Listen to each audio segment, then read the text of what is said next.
but it gives you something like a physical number, like $10,000 or whatever. It's like it gives you something so like overall, this is how I stand. Here's a snapshot of my whole financial picture.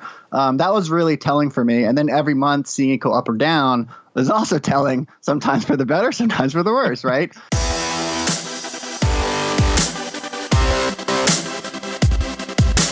This show is dedicated to helping you strengthen your family tree and live financially free. Welcome to the Marriage, Kids, and Money podcast, everybody. This is session number 99, and my name's Andy Hill, and today we're chatting about net worth. Yes, the barometer for your financial health, your financial strength, and your financial future. Through the many financial conversations I have had, and even in my own personal experience, a lot of people actually don't know what net worth is. And today, we're going to change all that. I've invited a man who's been tracking his net worth every month for the last 10 years. That is, let's see, 12 times, that's 120 net worth charts. That's crazy. That's dedication. And that mystery man is, he goes by Jay Money. He's a very popular blogger from the Budgets Are Sexy blog. Jay's money knowledge has been featured in countless publications, including CBS News, U.S. News and World Report, and Forbes. He has received over a dozen awards for his writing, advice, and his community building. He's also a married man and a father of 3 awesome kids. Welcome to the show, Jay Money. Hello, thank you, sir. I like that intro. I'm gonna take you with me wherever I go. It's like it's like when you're running, you got like the guy next to you with the boombox, being like, these are your theme songs." That would be really nice. That would be cool. I don't run. Maybe that's what I need to get to get running, right? So what got you interested in doing your very first net worth chart back in the day? Oh, man. Yeah. 10 years ago, I bought a house at the peak of the market, no money down, no skills, nothing. I just, it was one of those things that everyone's like, oh, you got to get married. You got to buy a house. You got to have kids, all this stuff. And so I said, oh, a house. Anyways, long story short, I bought a house on a whim. Started Googling, hey, how do you budget? How do you manage money? And I came across blogs, which I didn't know what they were at the time. And I saw a blog called My Money Blog by Jonathan. MyMoneyBlog.com, which is still going on right now. And he shared his net worth, like the savings, debts, investments, everything. And I'd never seen someone's real life money. And that fascinated me. I resonated well. I kept reading more blogs, and eventually decided to start my own. But seeing him showcase it for the first time in my life was so shocking that I'm like, I'm going to try this and see what happens. And, here we are 10 years later. That's great. So what about Jonathan's blog was like, hey, I want to do that too. Did you like his openness, his honesty? Yeah, I like the openness. It was really easy to read. It was kind of fun. After a while, it was like the same kind of stuff that personal finance, like what do you ever you'd expect to read from a financial site? Yeah. And I started going to others, and then I'm like, you know what? I'm going to just come out here, talk about drinking, I just want it to be more regular, I guess. Yeah. Because finance isn't in my background. It's nothing I studied for. I was just a regular person, in my 20s, going out to bars and stuff. So I thought, well, I'm going to have fun, and I'm going to curse, and I'm going to be crazy, and just totally for passion. Like, no idea you can make money online. No idea what changed, my finances and my life for the better. But yeah, just one of those things. I just at least tried, and longest thing I've ever done in my life, really. So it was the no money down house that kind of said, "Oh man, I gotta figure this stuff out." And then you did some investigation. So why did you decide net worth tracking was the way to start to improve? Why was that important for you? Probably at first because of Jonathan, and since I liked him and I liked, I don't know, it just seemed like he knew what he was doing. And I was like, oh, well, let me sit down and track mine. And I'd never tracked stuff like that before. So seeing, you set it up, and then once a month, it takes 5 minutes, you log into your accounts, copy paste numbers and put it in, but it gives you something like a physical number, like $10,000 or whatever. It's like, it gives you something. So, like overall, this is how I stand. Here's a snapshot of my whole financial picture. That was really telling for me. And then every month seeing it go up or down is also telling, sometimes for the better, sometimes for the worse, right? And sometimes it's out of your control, and most times it is within your control. So having something to track every month was super important for me to hold myself accountable, at least. That's cool. So what was the first number you threw out there in, I think this was 2008, that said, hey, here's my starting net worth? Yeah, I think it was around $50,000. And I think I even tracked net worth a little differently there. Like I didn't know what I was doing. I was just looking at what other people are doing, trying to figure it out, which, there's a lot of us in life. And I think a bulk of that was 401k money and then a whole bunch of equity in my house, which I thought was equity, which literally turned out not to be so much equity. So probably it was more around $10,000 realistically. But yeah, 50,000 was the first number that I started tracking. So people are hearing us say this word over and over, this couple of words, net worth, over and over and over again. Could you explain what net worth is, just so we're on par with everybody as we're going through the show? Yeah. And basically it's just a snapshot of your money. So everything that all your assets on one side, all your liabilities. So, if you have cash, investments, that goes on one side. You have debts, credit card, student loan, that's another side. And in a very simplistic nutshell, your assets minus your liabilities, everything you own minus what you owe equals a number. And that number is your net worth. How you track it, what goes in there. That's all, stuff for you to decide and to figure out what makes you comfortable. But in a general, that's your net worth number. Okay, cool. So back when you started off, were you saying, hey, I want to get to this number? Or were you just saying, hey, I want to track something just so I know what I'm doing? No, I wanted $1 million. There you go. I think, it's funny because now $1 million, I like it. It's fun to think about, but it's like way at the bottom of the priority list. But when you're first paying attention to money, like $1 million is $1 million, right? And of course, it's super exciting. It's a goal. So that's what I wanted. I was like, I'm going to start tracking all the way up until I hit $1 million, which I'm still not at. But I'm getting closer, as the months and the years progress. But that's what excited me at the time. Now it's more financial freedom and, daily lifestyle versus the money. But $1 million was what I was shooting for. And a lot of people, I think, especially the younger you are, the more exciting it seems to be. Yeah. So you started at 50,000 and where are you today? It's 10 years later. Yeah. So right now I'm about 840,000. Oh, so man, slowly, that's awesome. Yeah. So it's creeping to that million. Yeah, it's getting there, and it has its ups and downs, of course. And the stock market the last 10 years obviously has been doing great. So, it's not all me being awesome. It's other stuff, but yeah, we're getting closer. Well, that's cool. Let's help people figure out how to grow theirs like you have. I mean, that's a big swing. That's $800,000 in 10 years. That's incredible. So let's talk about the things that you did to help increase it from 50,000 to 850,000 over that time. So you talked about a couple different things. You said assets, you said liabilities. A lot of people struggle with debt, and that's where the liabilities come in, right? So I was doing a little going into your website and looking at all your past, because no joke, guys. He literally tracked every month for the past 10 years, and he's got it all on his site. So talk about if you want to peek into somebody's lives like he did with Jonathan originally, and getting an understanding. So we appreciate the openness. But one thing I saw in 2008, right when you started, you had an auto loan, you had a car, and then all of a sudden it completely disappeared from your chart. What happened? Yeah, I sold that bad boy. Yeah, I had an SUV, chrome rims. I was like, I'm the man. And actually, on a whim one day, I saw an old beat up Cadillac, for like $3,000 on the side of the road. I was like, oh man, like that Cadillac would give me just as much like excitement as this SUV. It's a tenth cheaper. And then, probably over about the course of 2 weeks, I decided to sell my Highlander at the time, my SUV. I think I had like 20,000 left on it owed. And I just bought this credit card. I actually put the car on my credit card and paid it off within a month. But yeah, it was $3,000 and I got rid of my debt. I got a car that did the same thing for me in terms of enjoyment. A little bit older and more mileage, but yeah, that was a nice and easy thing. And really that's what I've learned over the 10 years. There's a lot of stuff that excites us, right? Some stuff costs a lot of money. Something is free, like going on a walk, right? Like if you give me $100 of cash or say, hey, let's go to the movies or let's go out to dinner or go on a walk. They're both like all that stuff is equal excitement for me.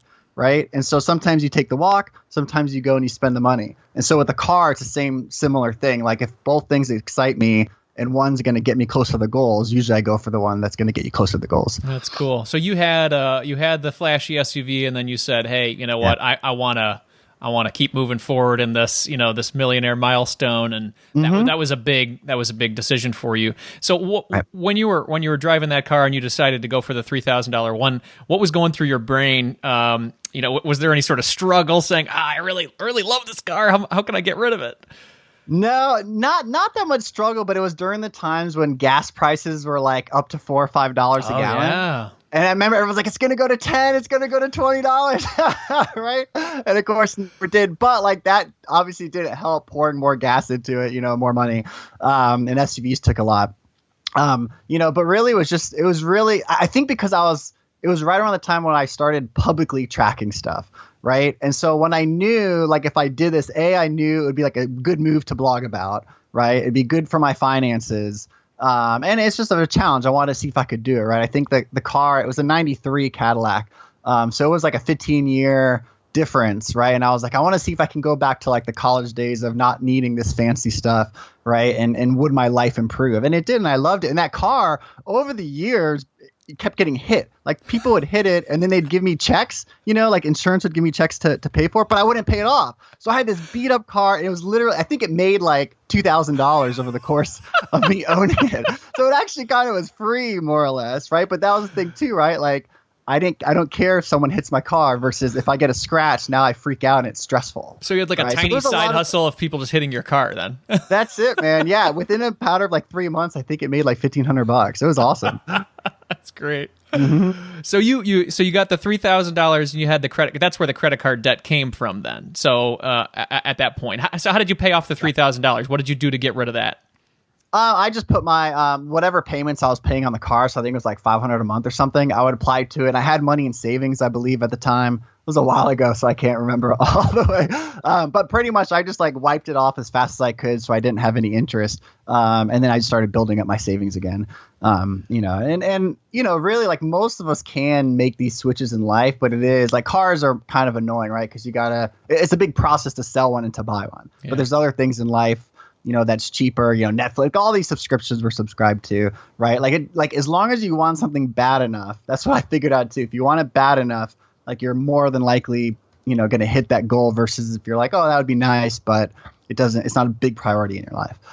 I like how you mentioned that.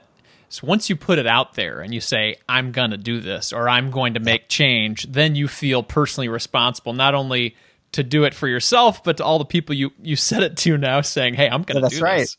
That's right. Yeah. No, blogging is great. Like and there's a lot of people like try and make money off it, but taking out all of the business stuff and just blogging for the sake of blogging, like what it was meant to be back in the day, like a diary of thoughts, right? Like that's all it is.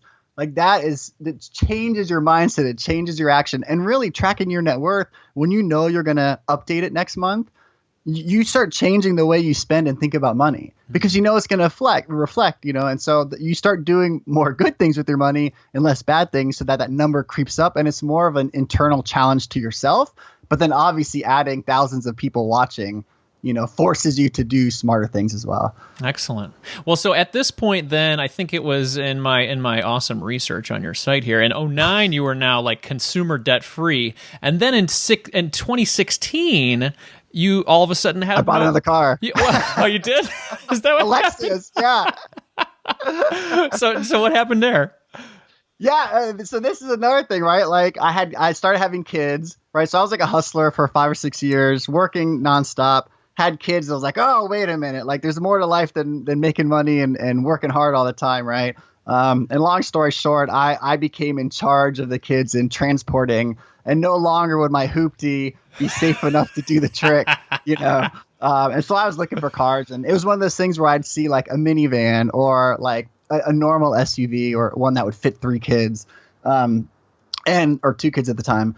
And I knew that like going like a luxurious ride. So I went from the old Cadillac to a Lexus RX 300. It was only like $2,000, let's say more, to get the SUV or to get the Lexus. And so for me, again, going back to lifestyle, like that was worth me spending extra to have a more enjoyable ride every day. And it was safer, and there's all that stuff too. But that was neat. So you could tell like over the 10 years, like I kind of went back and forth from the hoopty to the fancier back and forth. But again, lifestyle and priorities at the time. Well, that's the thing. Once you start cleaning up your finances, it's not all about deprivation, right? I mean, you're in a good spot and you're feeling good. Right. Why not treat yourself and then take care of your family in the same sense? Yeah. Right? Oh, and I don't know if I'm allowed to curse, I won't, but I got a lot of hell from writing that article. Like I had people like, I've been been following you for years. I'm unsubscribing. Oh, no. Like you are horrible. You've been lying to me over the years.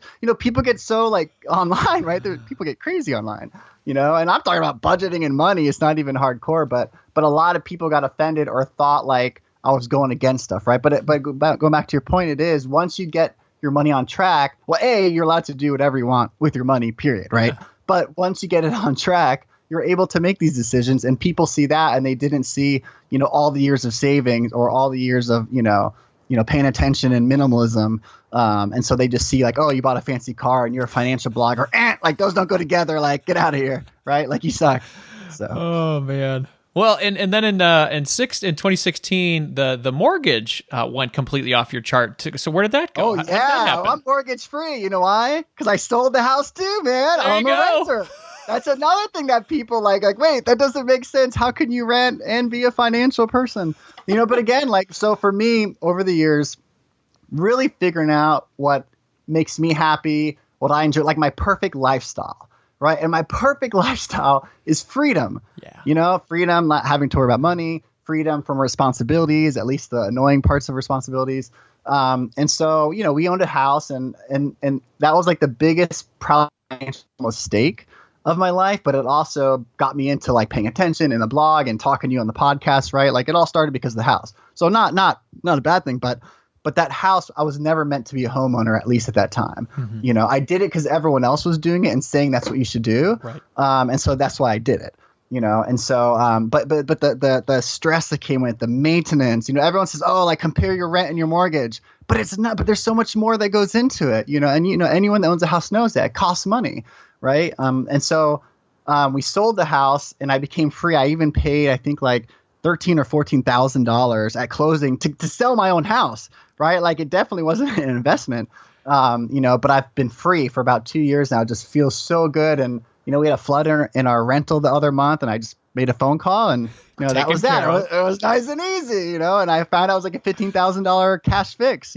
but not my problem, right? I love it. Yeah, I mean, the majority of my summer, Jay, is I spend outside pulling weeds or taking care of my lawn, trying to figure out what new sort of weed is on my lawn that I have to go to Home Depot on and figure out how to get rid of. It's and then the thing whatever, something inside the house breaks. So I think you've made the right decision for your family and your life. Absolutely. So those are the liabilities. So we talked about a few things there: car, the credit card, the home mortgage, things like that. Let's talk about the assets. Obviously, that's a great way to boost your net worth. So how did your 401k help you with boosting your net worth? How did you get started in your 401k, and then how has that helped you over the years? Yeah, so the 401k is probably like the number one thing I've done. And now that I'm self-employed, I don't have a 401k, but I have a SEP IRA. And there's, a little bit different rules. But anyways, the one thing I did starting from day one when I'm like, you know what, I want to grow my net worth. My goal is to max my 401k every year, no matter what. And I'm talking max, I think at the time it was like $16,500 a year, something like that. And I told myself, I was like, as long as I can do that every year, like there's no way for you not to become a millionaire over the time, right? Like it's not going to be fast, but over X number of years, like it's just physically not possible to make $1 million if you put, 15 grand into the market every year. And so that's really where it all started. At the time, I had the additional bonus of working at a startup company. And that company was like, look, we will match 100% of whatever you put into your net worth up to the full max. Like it was crazy. And I looked around, I was like, oh my gosh, do all of you maxing out your 401k? Like this is free money. And everyone's like, no, like I can't, I'm not going to, like, I don't care. I need my money, right? I want to go out shopping or whatever.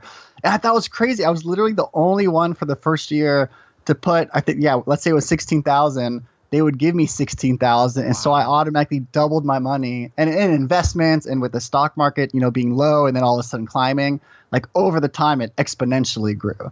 So there's definitely luck and timing in there. But it was crazy that out of all, like say 15 people I worked with, only 2 or 3 of us at the end before I left was maxing it out. Like they didn't realize it was double money for free, right? Even if you doubled it and then cashed out and paid all the taxes and fees, you still make a ton of money, right? But it was the psychological, like there was weeks or months where I would have like a paycheck of like $90, right? And then I had to live off $90 for 2 weeks, right? And so most people aren't, that hardcore. They don't want to do that. And so, there's, ups and downs. Sure. But yeah, so maxing the 401k every year. And then I eventually added maxing a Roth IRA on top of it. So over the years, like on average, I'd put in at least $20,000 no matter what. And then anything else was extra if there was extra. Wow. Okay. So, and now you said as you're a self-employed guy, you're doing the SEP IRA, and that's just it's the same thing as a traditional IRA, but for self-employed people. Is that right?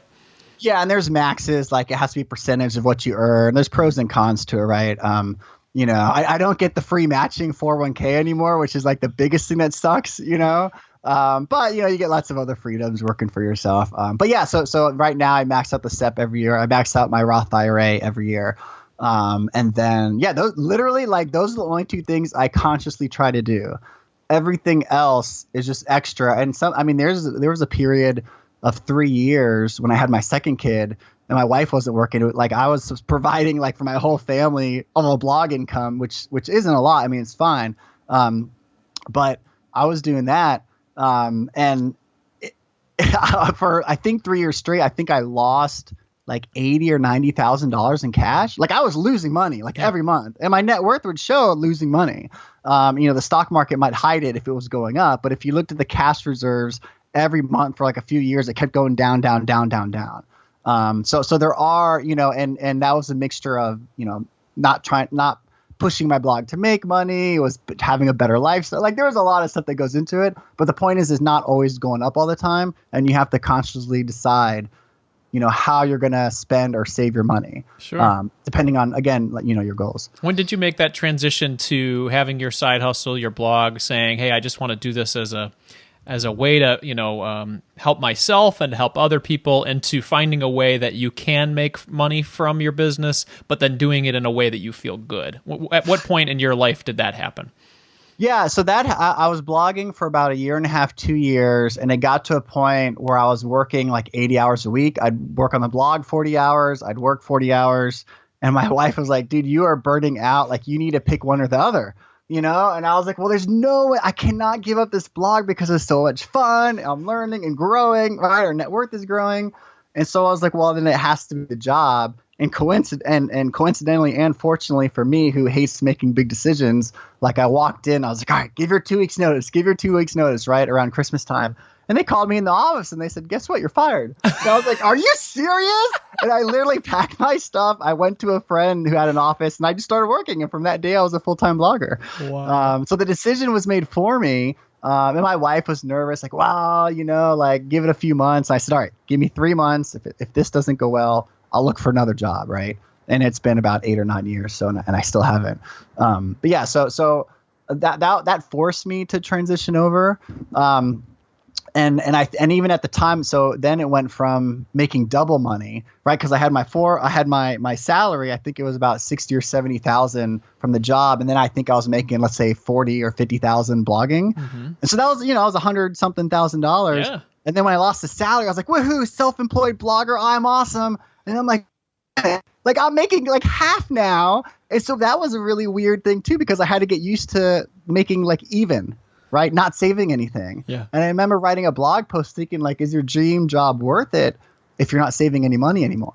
Right. So here I was, the finance guy, saving, banking, investing, and all of a sudden I had no money to do that as much. So then I had to say, well, how am I going to make more money? Right. And so that, to your question of monetizing blogs, and there's a whole bunch. I mean, that's you might have covered this before on the show, but that's a whole other, how to make money blogging. Mm-hmm. And there's stuff that you can do. Like there's stuff I could do. I can probably make $30,000 a month, but I can't do it because it's against what I feel is stuff. Sure. Right. So I do enough to provide for my family, the stuff that I'm comfortable with, and then I call it a day.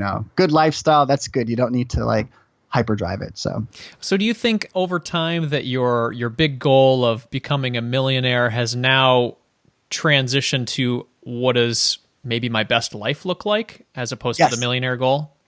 Yeah, the millionaire, like I still want to hit it just because it's a personal accomplishment, right? I just want to say like, all right, I did it. I figured it out and I hit $1 million, right? But it doesn't change my lifestyle at all. And really my kids opened up my eyes that, again, there was like, oh, wow, like there's more than working and hustling and making money. And so like my goal now is to wake up and like, I still like have the urge to create and write and work, right? But I don't want to like focus on it 100% of my life.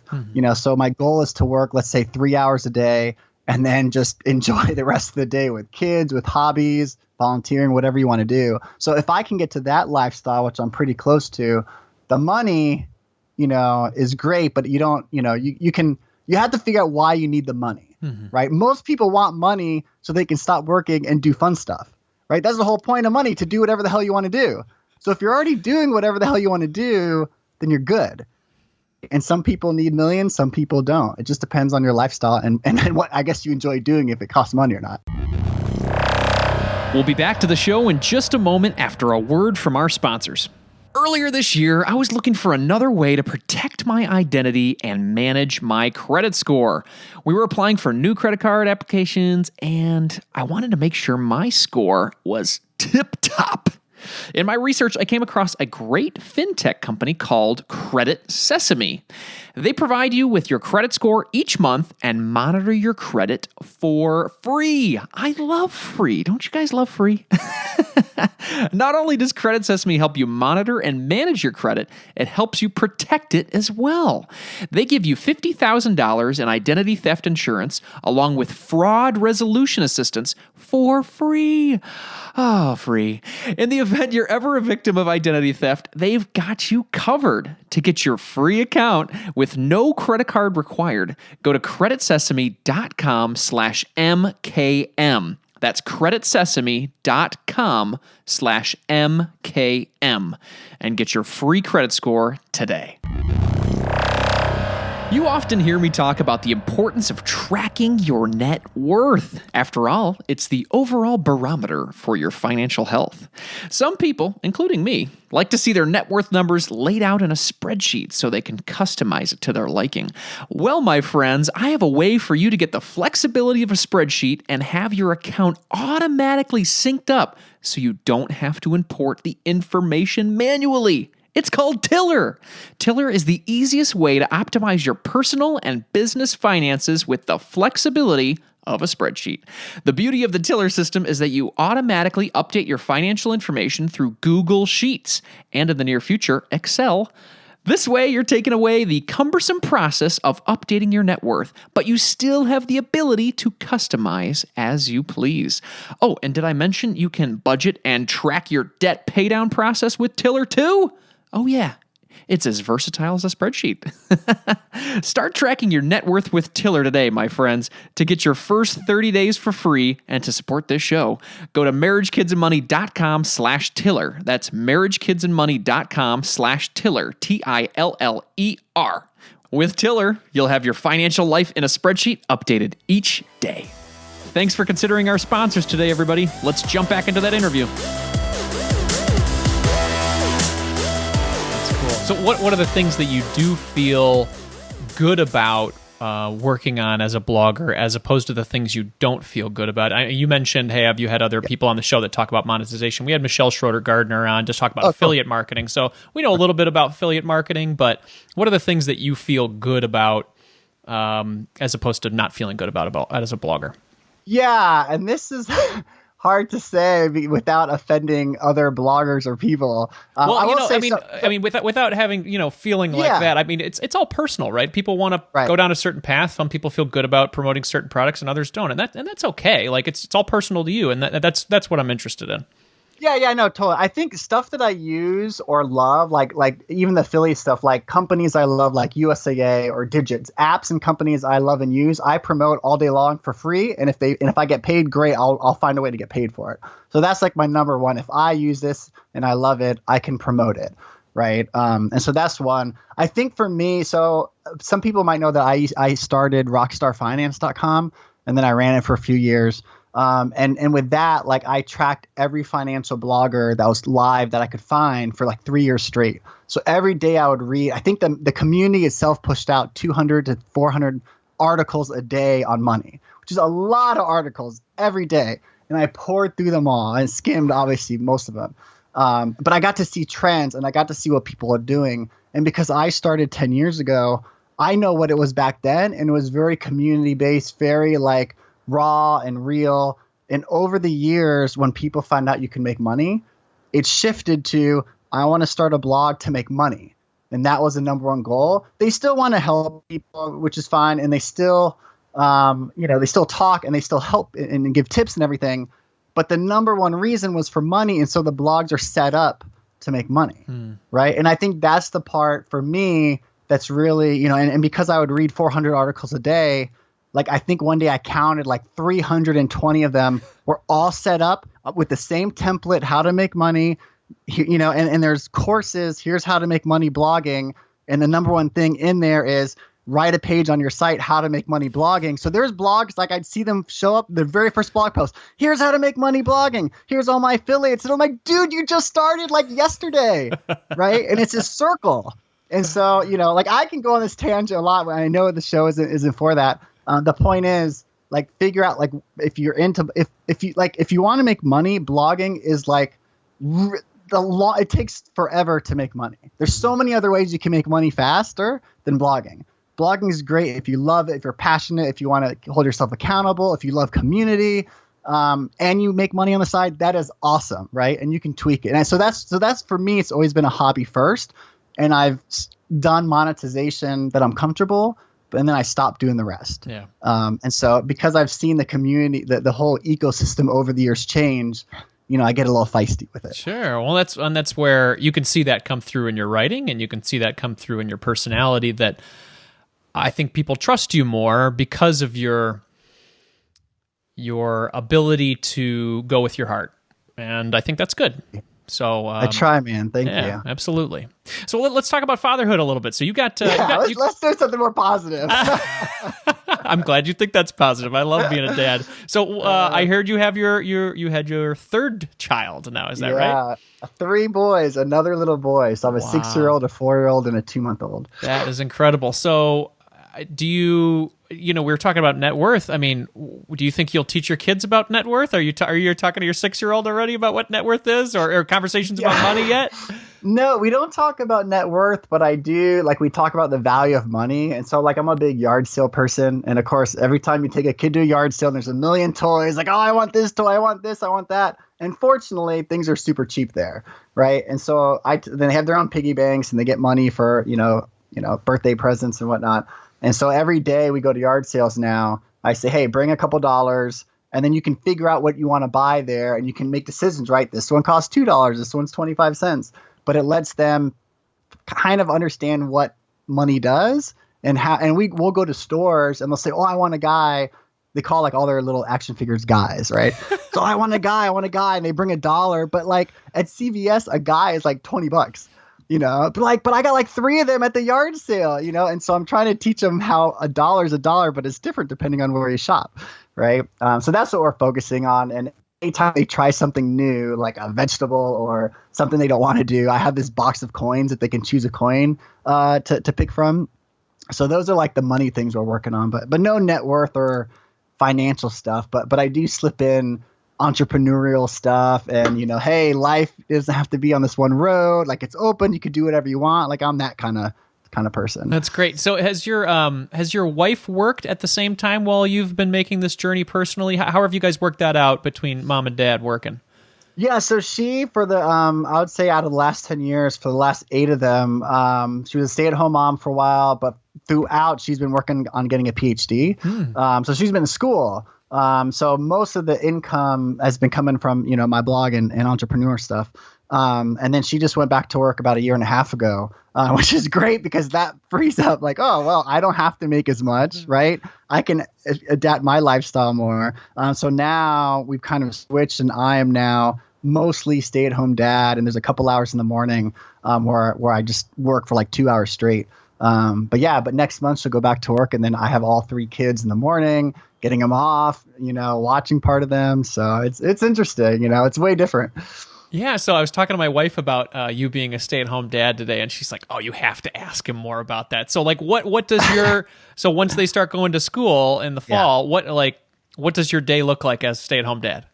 Yeah, I think it's new now with a baby, but I think I'll be like, so I used to wake up like 5 in the morning and work for like 2 hours and then get the boys ready to go to school. But now, because the baby is a baby, like I think I can only slip in work after I get the kids off to school, like around 8:30, 9 o'clock. Mm-hmm.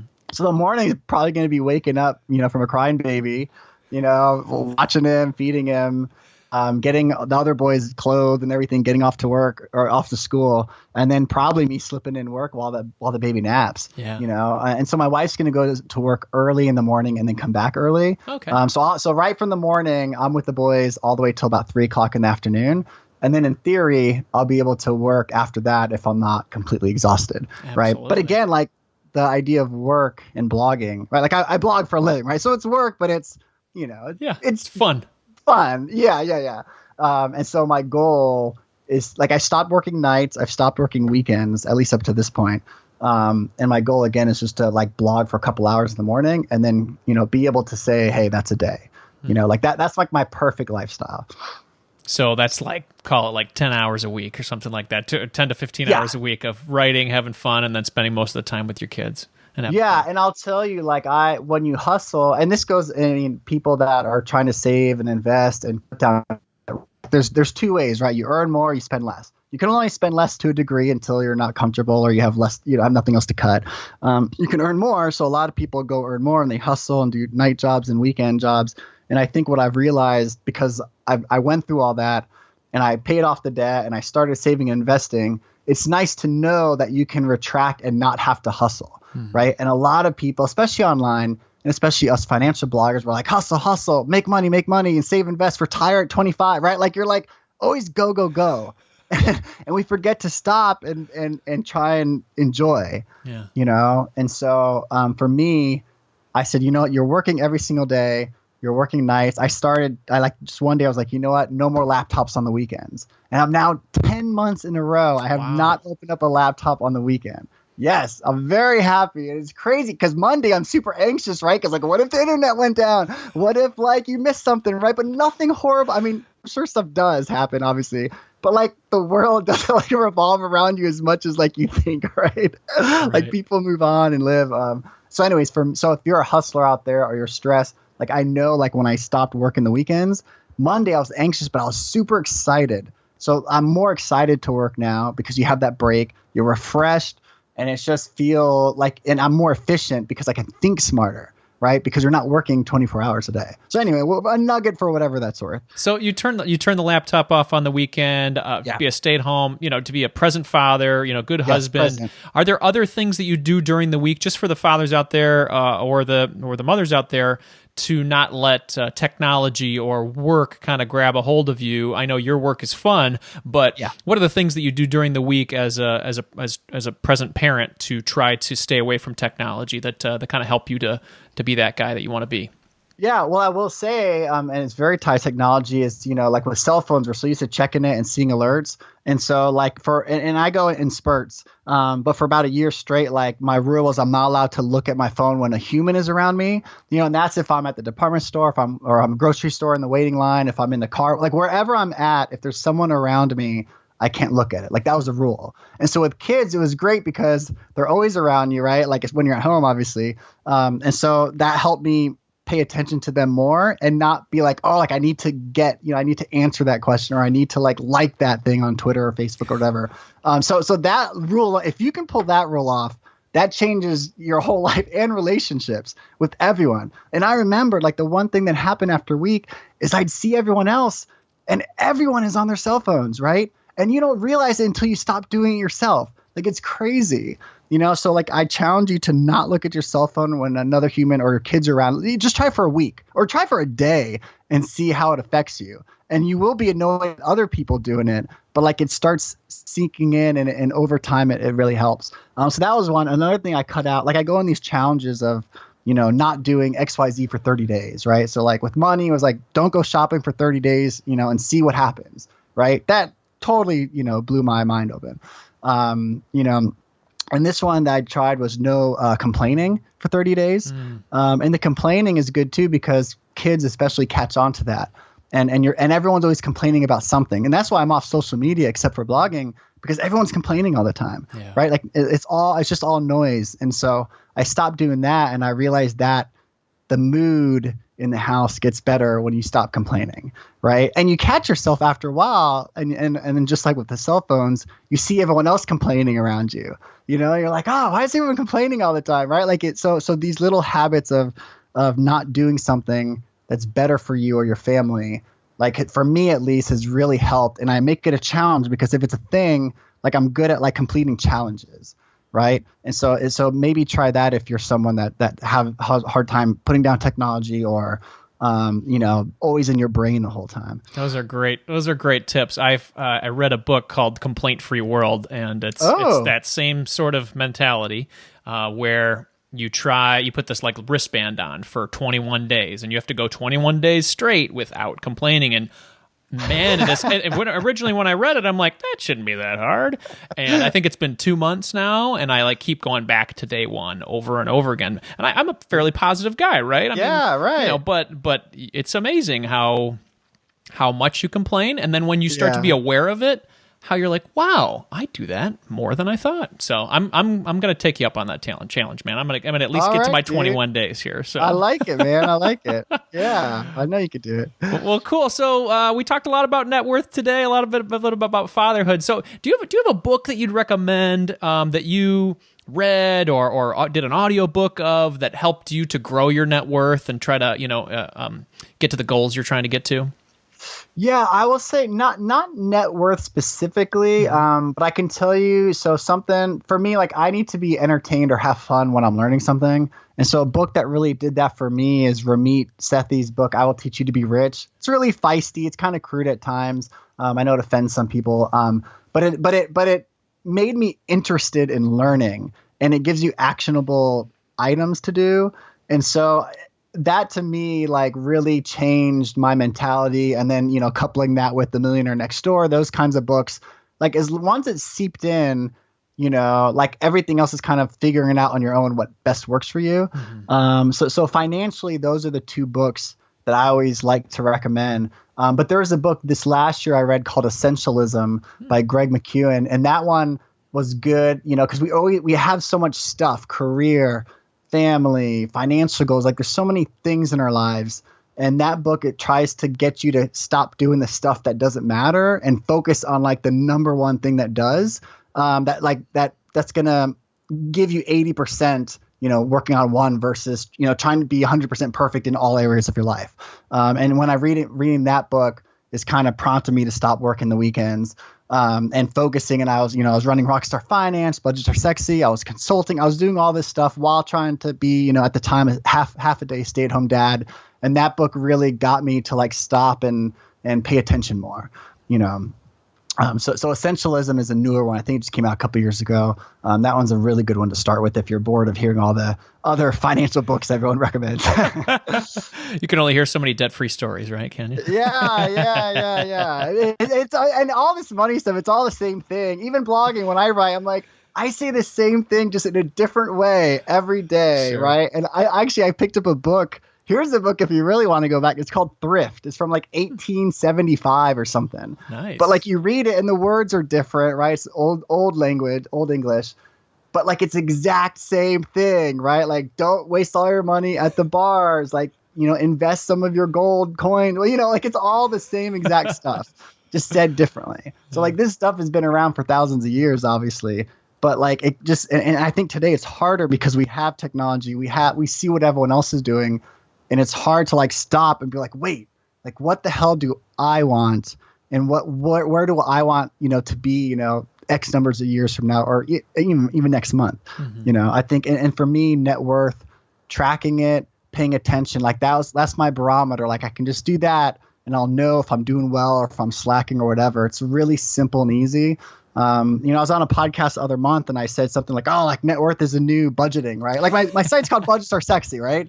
And so I'm a fan of budgets, but what I realized is that they're more helpful in the beginning when you don't know where all your money is, right? And you track every penny, you see what's going on, you figure it out, but then like you don't have to track every penny for the rest of your life in order to be financially successful, right? It'll help, like you'll have more money for sure if you do that, but net worth is kind of like a lazy man's budgeting, right? You track it all and it'll tell you everything you need to know. It won't go into the details, but you can see trends And plus, if you're not doing anything at all right now, if you're not budgeting, if you're not paying attention to anything, right? Like it's a super win, So, and most people are just scared to try it because they might be negative and stuff.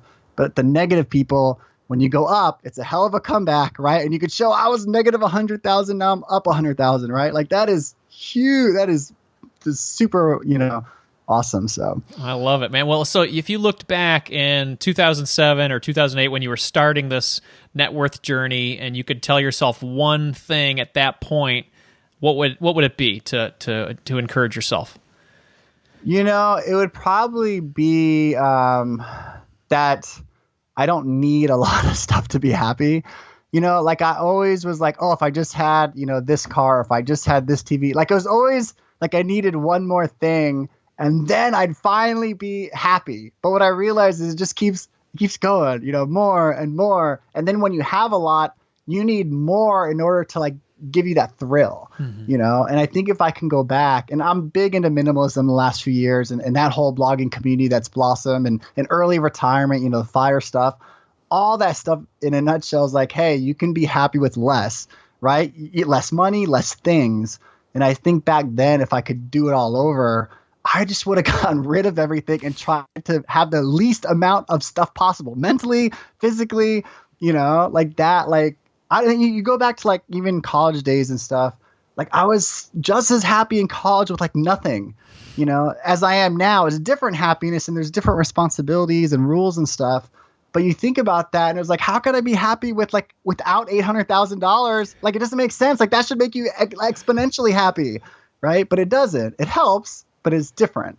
And so I think going back, if I could have said less, you still be happy, everything will be fine, I think that would have definitely escalated stuff faster for me. I love it. Well, that just encapsulates everything we talked about too today. I mean, you're trying to design the life that you want to have so you can be a present father and design your actions in a way to be a present father and really get the most out of life. I mean, I think you're going to raise these 3 kids with that mentality, and they're going to grow up just with a really full life. I congratulate you, man. Thank you, man. I'm trying. I need to start reading dad bloggers. That's where I hear all the good tips are at. Well, very cool. So where could people find you and follow you and follow your ways, my friend? Yeah. If you go to jmoney.biz, it's just the letter J and money.biz. That kind of gives you a snapshot of, my online resume and websites and stuff. But the current and only main project I have right now is budgetsaresexy.com, where I blog about money 3 days a week. And then Twitter at budgetsaresexy. I hang out, I talk money, ask questions. If you want to ask advice, I'll do my best. But yeah, I'm here and I love community and happy to help wherever I can. Well, J Money, thank you so much for your time today. This was a blast. Yeah, dude. Thank you so much, man. Good luck. I absolutely love this conversation. Walking through J Money's journey from $50,000 to $850,000 was like getting a complete history of his life. And to see how his priorities have shifted makes me want to work towards similar stress-reducing activities. When he talked about no laptops on the weekends for the last 10 months in a row, that's awesome. That's putting your family first. I love it. Or his rule on no looking at cell phones when there's another human around. What a way to not only give respect to the people who are around you, but also to teach your kids. That's just how you have to be. I love it. And the last one, no complaining for 30 days straight. What a way to bring positivity into your home. These are excellent words of wisdom or activities that he's putting into place. And he's just a guy that's just full of happiness and positivity. I loved this conversation. Oh, and by the way, he'll be a millionaire in no time as well. Here are my top 3 net worth building takeaways from this awesome conversation with J Money. Number 1, start tracking your net worth today. You have to start somewhere, right? You could be at $0 in your net worth or like negative $50,000, that's where Nicole and I were when we started, or $50,000 like J Money. Whatever you do, just give yourself a starting point so you can improve your position year after year. As J Money said, it's motivating to see a physical number. After you've started, set some realistic goals for yourself and get to work. You too can become a millionaire. It just takes patience, persistence, and determination, and eliminating your debt and growing your income and investing a lot as well. Remember, net worth is your assets minus your liabilities. Assets can be your home, your cash, your investments, even your cars. And liabilities are things like student loans, mortgages, car loans, and even personal loans. You can use a spreadsheet-based system like Tiller or an automated online system like Personal Capital or Mint, or just track it yourself on a spreadsheet like J Money does. Whatever you do, just start with something today if you haven't already. Number 2, take advantage of retirement investing. J Money said the easiest and number one way he's grown his net worth over the years was by maxing out his workplace 401k. This is a great place to grow your wealth, my friends. Pre-tax investing that can be easily matched by your employer. That is free money. Let's not pass up the free money. Check in with your workplace benefits rep to get an understanding of your company match and see what investment options you have. And look for those low-cost index funds. Set up automatic contributions and max it out if you can, and let that baby grow.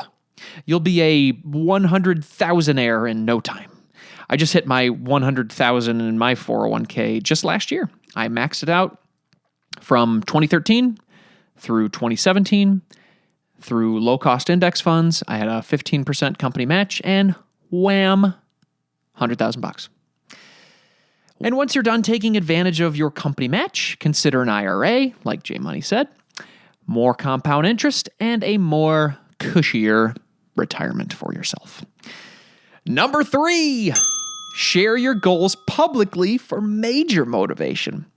If you set goals personally, you'll feel motivated to complete them.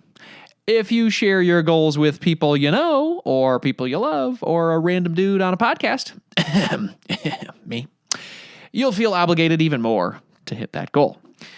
Here are some ways to share and motivate yourself. Start a blog to track your net worth growth. Share your goals with close friends. Tell your spouse and have them dream with you, and you guys can talk about how to get it done. Start a monthly personal finance mastermind call with some friends who are looking to hit some similar goals. Leave a voicemail for me at marriagekidsmoney.com/voicemail, and I'll feature your goal or your win on my show. Then it's really out there. You've put it on a podcast. That means you have to do it. There are oodles of ways to shout your net worth goals from the proverbial mountaintops. I guess you could do that too. You could go find a mountain and scream your goals there as well. So that's just another option. So those are my top 3 takeaways. Number 1, start tracking your net worth today. Number 2, take advantage of retirement investing. And number 3, share your goals publicly for major motivation. Net worth tracking is a blast. You are gonna love it. It motivates you. It shows you your trouble spots.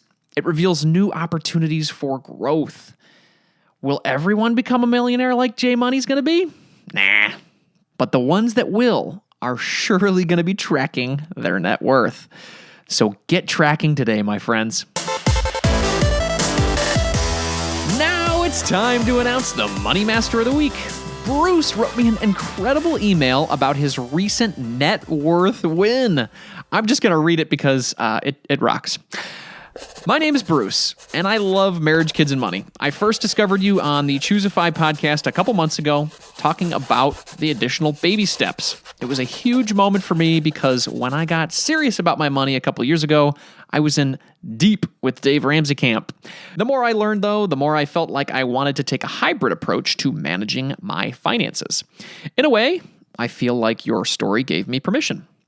I'm writing mainly because of your recent Twitter post about people's recent net worth wins. This is a topic that has recently been on my mind. My wife and I just hit a $50,000 net worth this month, which is a turnaround of $100,000 over the last 2 years. We first discovered our net worth in May of 2016. I remember this because we were applying for life insurance, and that was one of the required fields on the application. At that point, we were sitting at negative $66,000 net worth. I realized instantly that I did not want to be a negative or have a negative in front of the number going forward. After refinancing our home loan in December of 2016, which allowed us to erase our PMI, we started to make some major strides. That, on top of my wife and I opening and nearly maxing out 2 Roth IRA accounts each year, has really allowed us to aggressively grow our net worth. All in all, we probably save a third of our income on a monthly basis. The greatest tools we've used to track our spending and net worth are personal capital and You Need a Budget, YNAB. We're all about the FI community and in pursuit of financial independence ourselves. That, for us, is likely years and years down the road. However, knowing our exact financial situation in real time gives us a feeling of freedom to pursue the things in life that are most important to us. It's not ideal in the long run, but I think we could have a $0 net worth or even a negative $66,000 net worth at this point and still feel a bit of security because of the proven principles we've discovered. Thanks, Andy, for inviting me into the conversation and allowing me an opportunity to put my thoughts down in writing. Bruce, thank you so much for writing me. This is such a great note to receive. I remember when I got this, it just kind of blew me away. I think what you've done to move your net worth 100,000 plus in such a short period of time truly demonstrates your intentionality and what you are trying to do for your family. Before you have kids, this is so inspiring. If you guys want to learn more about Bruce and follow his net worth growth, check him out at experiencethedilemma.wordpress.com. That's experiencethedilemma.wordpress.com. Bruce, thank you so much for sharing this win, and congratulations for being our Money Master of the Week. Do you have a recent financial victory that you want to share on the show? Just send me an email at andy@marriagekidsandmoney.com or leave me a voicemail at marriagekidsandmoney.com/voicemail. I would love to hear from you. You'll find all the links and resources for today's show at marriagekidsandmoney.com/session99. Hey, everybody, as a quick reminder, I just wanted to say this show is for entertainment purposes only. Be sure to seek out any professional advice for your specific financial situation. Before we head out for the day, I wanted to make you aware of a new written interview series I'm doing on my site called How to Become a Millionaire in Your 30s. Sounds intriguing, right? So far, I have 5 interviews on the site. This will continue weekly until, I don't know, maybe I'm going to try to go for 100. It's going to continue to 100. I guess I'm putting it out there. Big goals. 100. Woo, writing it down. I interview young millionaires and get all of the awesome, juicy details for you so we can all become a millionaire before our 40th birthday. What do you think? Pretty cool, huh? If you're interested in reading these interviews, go to marriagekidsandmoney.com/millionaire. That's marriagekidsandmoney.com/millionaire. If you're interested in being interviewed, please get in touch with me. I'd love to feature you. It would be a lot of fun to share your story and to motivate others to win like you have. In the spirit of growth and inspiration, I'm going to end the show with a quote today from Steve Garvey. You have to set goals that are almost out of reach. If you set a goal that is attainable without much work or thought, you're stuck with something below your true talent and potential. Let's all become a better version of ourselves, my friends. Carpe diem.